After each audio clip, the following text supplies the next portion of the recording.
Warhammer Heroes, the Age of Sigmar gacha set. It was apparently supposed to be released in September, I want to say, but there was a separate release in December, depending on where you are in the world. If you're in the US, if you're in Europe, if you're in Germany, wherever. It should all be out now, so we are going to take the time to actually look at those fighters and to evaluate if they are any good for our lists.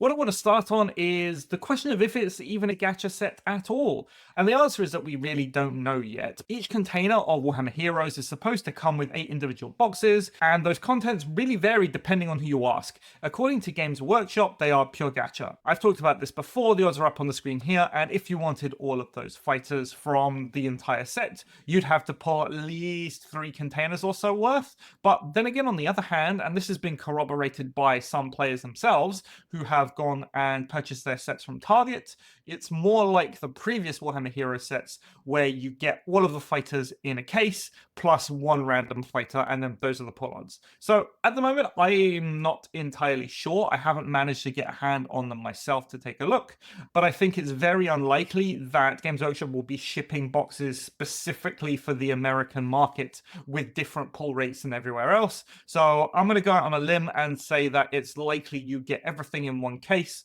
plus 1 random one. Don't quote me on that one, but that's what I think is happening. If I can get my hands on a case of this, I'll pick it up and then I'll be able to tell you guys. But let's get on to the fighters themselves. They are all Stormcast Eternals, they are all Thunderstrike. They are basically alternate sculpts of the different kinds of primes, like Liberator Prime, Vanquisher Prime, Annihilator Prime, that you do find in Thunderstrike. And they all fall under this kind of blanket term of Gladatorium fighters. Okay, everybody, we did it. We absolutely smashed it last year. We hit that 3,000 subscriber goal. Then let's do it again this year. We're going for 5K. All you need to do is like and subscribe. And in fact, no, you don't need to subscribe. What I would like you to do now, after you finish watching this video, I've got a massive playlist of all sorts of things Warcry. Check out one of those videos and see if that's what you like. But if you want to throw some more support my way, you can join me here as a member. You can join me over on Patreon. You can join my Discord. Links for that are going to be down in the description below. Either way, you get to see stuff before it's released. You get to have a say into the kind of content that I create in the future. That's it from me for now. Let's get back to the video. They are basically alternate sculpts of the different kinds of primes, like Liberator Prime, Vanquisher Prime, Annihilator Prime, that you do find in Thunderstrike. And they all fall under this kind of blanket term of Gladatorium fighters. They fall very much in the same kind of vein and same kind of design space as the Quest or Soulsworn, whereby they are all heroes. If you wanted to, you could take an entire warband of Gladatorium fighters. You can mix and match between the 7 that you have in the box to put probably 5 forward into a coherent list. Or alternatively, you could use them in your Thunderstrike lists as just normal heroes. Or if you wanted to, you could ally them into any other of your Order warbands, just as heroes and as allies as normal. On top of that, if you are playing narrative, there's no limit to the amount of Gladitorium fighters you can take, but the first one that you add to your warband must be your leader. Let's get on to the fighters themselves. The way I'm going to be doing this is I'm going to be comparing these fighters to their regular Stormcast Eternal equivalents. We're going to be looking at the points, and the stats are basically all the same across the board. So for example, we're looking at Printis Verna here. She is a Vindicta Prime, and she will have the exact same stats of the Vindicta Prime. I think there's just one exception to that, which we will take a look at. I'm going to show you the abilities that she would get access to normally, and then every one of these fighters has access to one additional ability, and that's really the points that we're going to be paying for. So let's go into it. So Printis Verna, she is a Vindicta Prime, exactly the same stats as normal Vindicta. They are all Stormcast Eternal Thunderstrike heroes, so they all get access to Blaze of Glory and Shock and Awe. Shock and Awe is a fantastic ability on a double. Allows you to, if you killed someone, make a bonus move or bonus attack action. They'll have that. That's pretty good.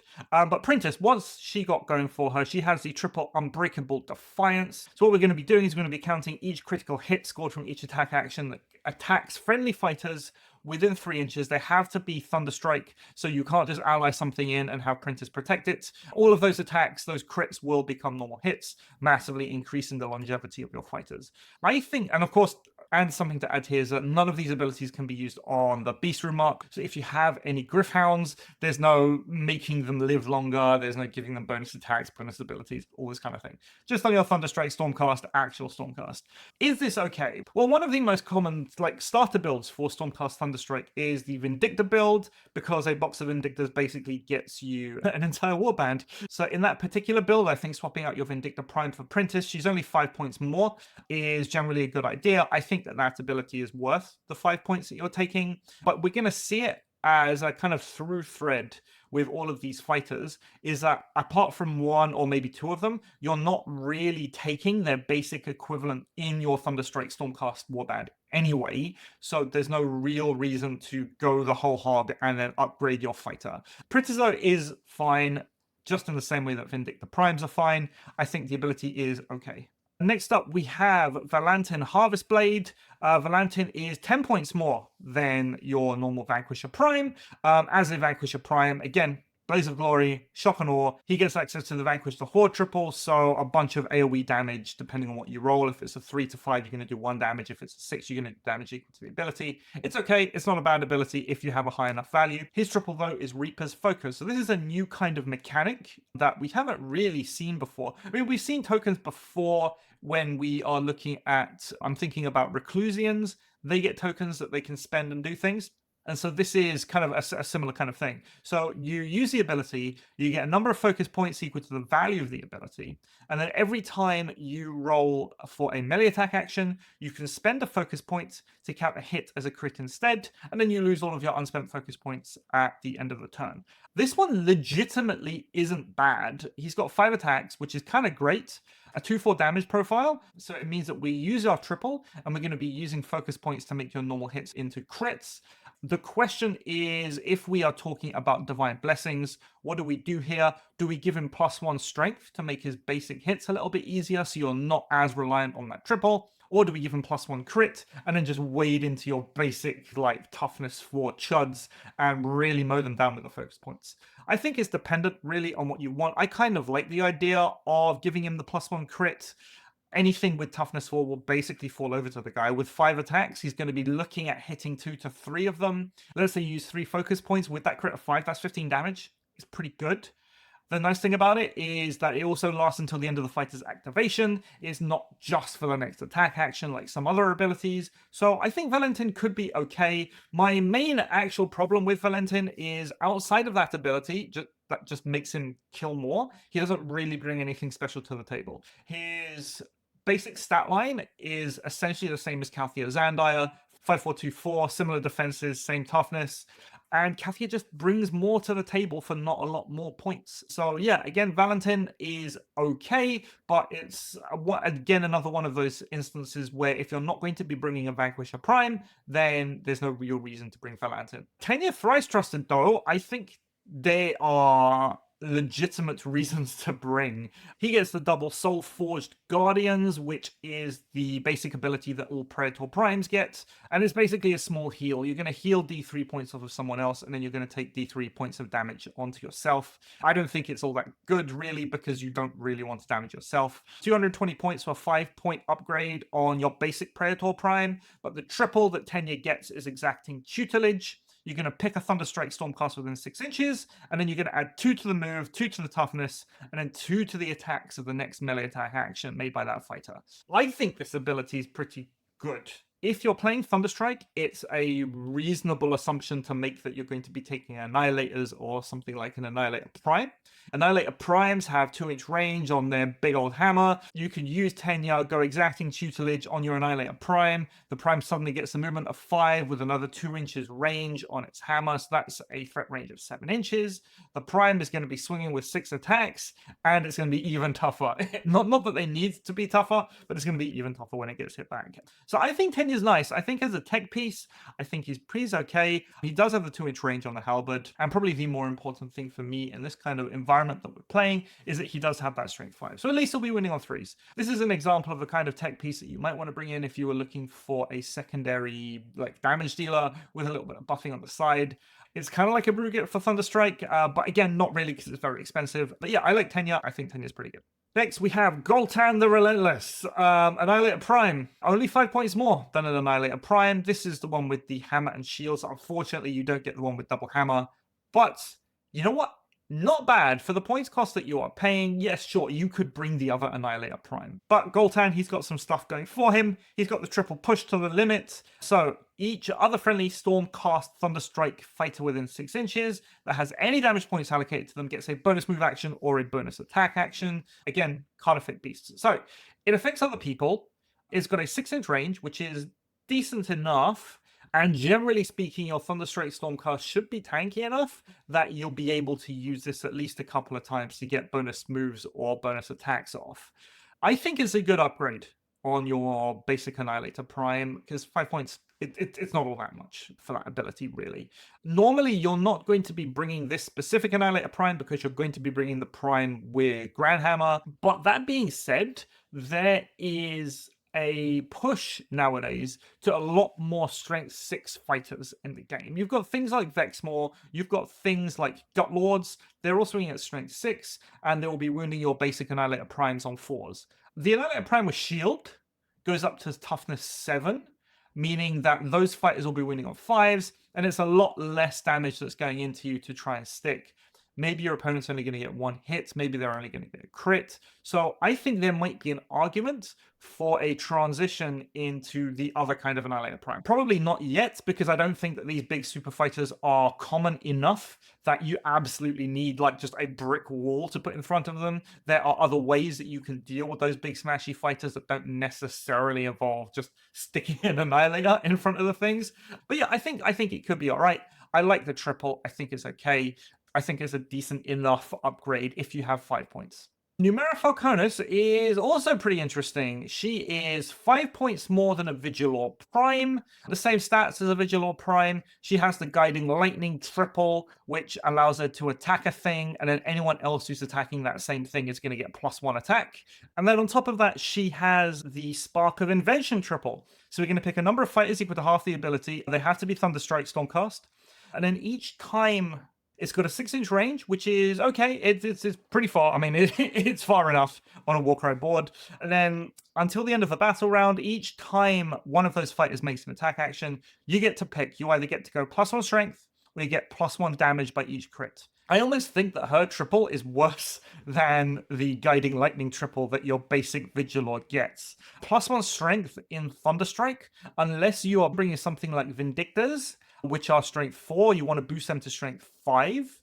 It's not really going to be all that interesting for you, because most of the time, if you're building a Thunderstrike Warband, you're basing it around Annihilators, because Annihilators are really, really good, and they're really, really smashy, and they're really tanky. And Annihilators don't need any more help to kind of wound easily, whereas something like Guiding Lightning, which pushes more attacks out of the Annihilators, would be better.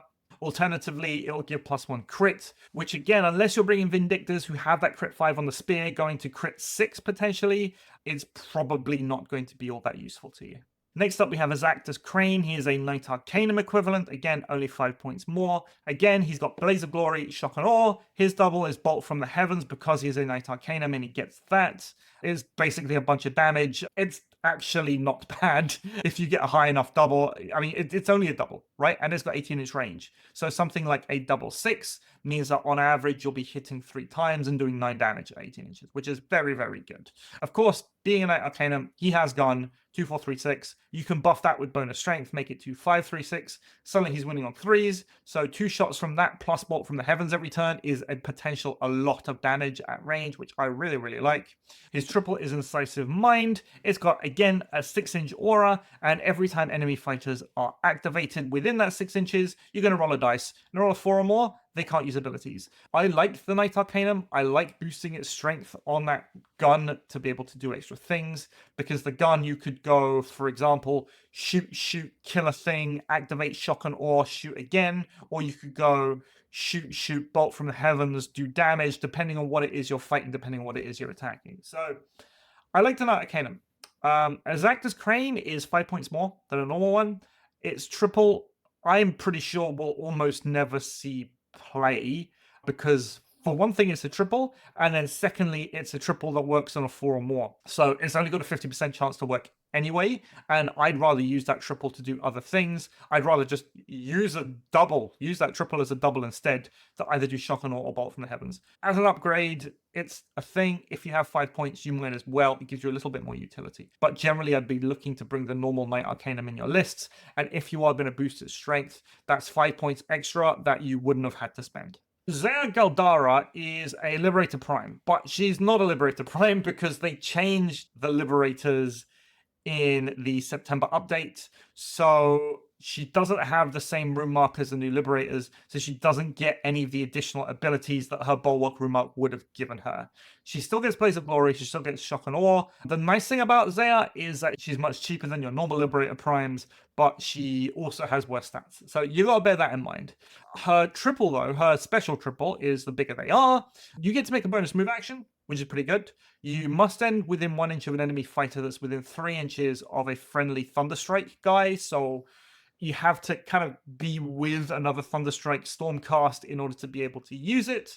And then if that enemy fighter has a higher toughness than this fighter, this thing is toughness 6. There are very few things in toughness 7 in the game, so that's highly unlikely. So we're going to be using the second effect, or if it has the hero remark, you get to make a bonus attack action.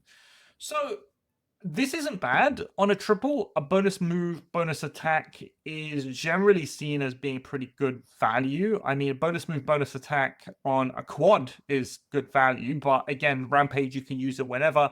But this thing, the target has to be within 3 inches of another Thunderstrike Stormcast. So I think it's okay. If you are looking for a secondary damage dealing fighter, like, this is fine. I wouldn't say it's amazing because, again, it's attacks. Yeah, it gets a free attack action, but it's just a bunch of 2-4 damage profile strength for hits. So it's not great. And again, it's in Thunderstrike, so you would be wanting to bring things like Annihilators and Annihilator Primes and all of the additional stuff that you have going on with that. So would I bring it? Probably not. Is it a neat upgrade if you are just starting out the game and you have a bunch of Liberators and you're just using Liberators? Then yeah, it's okay. Okay, so that's all of them. All the fighters in the box. Like I said, they are fine. The points that you pay for the upgrades that you're getting, so the ability, that 5 points that you're paying for that ability, I don't think is a lot of points to pay. I think some of them are genuinely interesting. Like Tenya Thrice-Trusted with his Exacting Tutelage, I think is genuinely interesting. I think Goltan The Relentless could be okay if we ever get to the situation where you want to start bringing toughness 7 heroes to be able to do things like counters Vex Moors and counter Gut Lords. I think that could be okay. And again, Azactus Krane, just by virtue of being a Knight Arcanum, I think he's decent. So that's what I would be looking for. If I had to build a Thunderstrike Stormcast Warband and I wanted to pick one, I'd probably pick Tenya, because Tenya's the one who brings the most to the party, essentially, for the extra points that you're paying. If you wanted to build an entire warband out of these, you could.